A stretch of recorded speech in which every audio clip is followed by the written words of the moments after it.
1.800 polisi siaga di Papua, siap Lukas NMB ke KPK.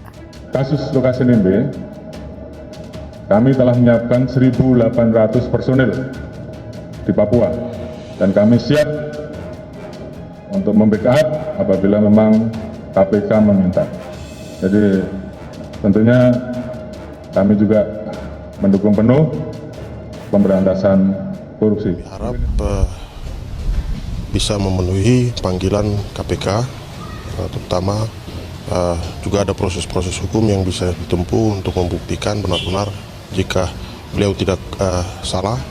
Maka oleh karena itu kami tegakkan bahwa perlu untuk dilakukan pendekatan segera untuk memenuhi panggilan itu. Dari KPK akan mengambil langkah-langkah yang tentu kami dari Polda Papua siap untuk memberikan pelayanan yang terbaik, baik kepada masyarakat secara umum, oleh keluarga dari Bapak Lukas NMB dan kepada pengikutnya serta kepada pihak KPK. Mengenai kesehatannya tentu kami pertimbangkan setelah kemudian tersangka hadir di Jakarta dan kemudian dilakukan pemeriksaan oleh tim medis independen tentunya, yang mana KPK telah lama juga bekerjasama dengan pengurus besar Ikatan Dokter Indonesia untuk melakukan asesmen terhadap saksi maupun tersangka.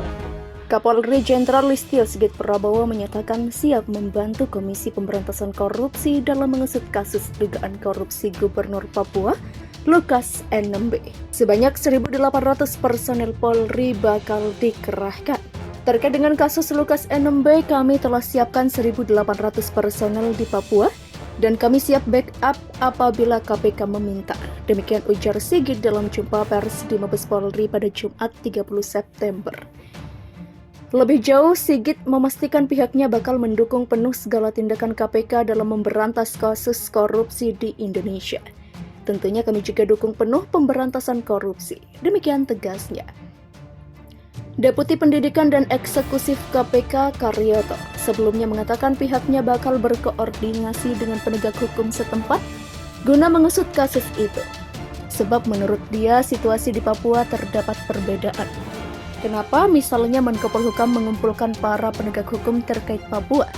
Itu memang dirasa perlu, situasi di sana agak berbeda dari yang biasanya, kata Karyoto pada Selasa 20 September. Sehingga berbagai hal koordinasi juga kita lakukan, karena di awal memang ada yang namanya dianggapnya bahwa tersangka LE itu hanya melakukan korupsi senilai 1 miliar rupiah dan kenyataannya 1 miliar rupiah memang di awal. Nanti untuk pengembangan akan banyak sekali. Demikian sambung dia.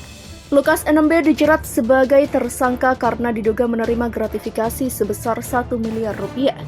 Hal itu pun diungkapkan pengacara Lukas NMB dari surat panggilan sebagai tersangka.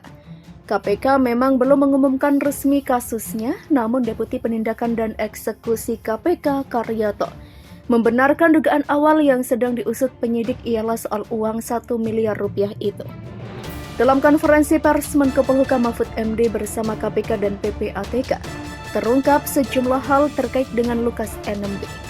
Baik soal dugaan kasus-kasus lain serta transaksi keuangannya yang fantastis. Salah satu yang diungkap PPATK ialah soal aliran dana ke kasino di luar negeri, nilainya hingga 560 miliar rupiah. Selain itu, PPATK juga telah memblokir sejumlah rekening terkait transaksi Lukas NMB. Disebutkan bahwa isinya hingga 71 miliar rupiah. Pembekuan dilakukan karena ditemukan indikasi transaksi mencurigakan, transaksi tak wajar yang dinilai tidak sesuai dengan profil. Para pendukung Lukas NMB sempat demo menolak penetapan tersangka Gubernur Papua Lukas NMB oleh Komisi Pemberantasan Korupsi di titik 0 Taman Imbi, Kota Jayapura, Papua, pada Selasa 20 September. Terkait penetapan tersangka KPK, pihak Lukas NMB protes sebab dinilai tidak sesuai prosedur hukum. Selain itu, mereka membantah uang 1 miliar rupiah adalah gratifikasi. Mengenai uang ke kasino, pengacara Lukas NMB menyatakan kliennya merupakan orang kaya sehingga tidak sepatutnya dicurigai. Keluarga dari Lukas NMB menolak tawaran Komisi Pemberantasan Korupsi untuk melakukan pemeriksaan terhadap Gubernur Papua itu di Jakarta. Hal itu diungkapkan Elvis Tabuni saat ditemui di kediaman Gubernur Papua Jumat 30 September siang. Menurut dia, pemeriksaan boleh dilakukan apabila KPK datang ke Papua. Kami dari keluarga tidak mengizinkan Pak Lukas keluar dari Papua, demikian terangnya. Elvis meminta KPK untuk menghargai kondisi kesehatan Gubernur Papua. Pak Lukas ini adalah orang yang menjaga Papua, jadi tolong hargai beliau yang sedang sakit. Kalau beliau sehat, pasti dia penuhi panggilan KPK. Demikian ujar Elvis. Elvis yang juga anggota DPR Papua ini meminta KPK untuk tidak mengintervensi dokter yang memeriksa kesehatan Lukas NMB. Bapak Lukas punya hak memilih dokter yang memeriksa dia, jangan kalian mau intervensi. Demikian tegas Elvis. Terkait jemput paksa terhadap Lukas NMB, Elvis meminta KPK untuk tidak melakukannya apabila tidak ingin terjadi sesuatu.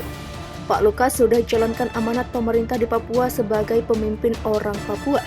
Jadi jangan bikin hal-hal yang bisa berdampak buruk bagi situasi di Papua. Demikian tegasnya. Sebelumnya KPK telah menetapkan Gubernur Papua Lukas NMB sebagai tersangka kasus gratifikasi. Pasca penetapan sebagai tersangka, kediaman pribadi Gubernur Papua mendapat penjagaan ketat dari ratusan orang simpatisan Lukas NMB.